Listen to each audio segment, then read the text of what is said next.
How to set out of office on Android or iPhone mobile app. If any day you would like to set out of office on your Outlook on your Android or your iOS in your mobile app, then just follow the following steps.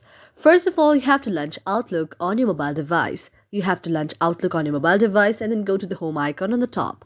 After that, you have to go to the settings icon on the downside and tap on the settings icon. After you tap on the settings icon, you can see an interface like this. Now you have to tap on the very Outlook that is on your device. After you tap on the very Outlook that is on your device, you have to go to the option of automatic replies. After you tap on the option of automatic replies, you can see an interface like this.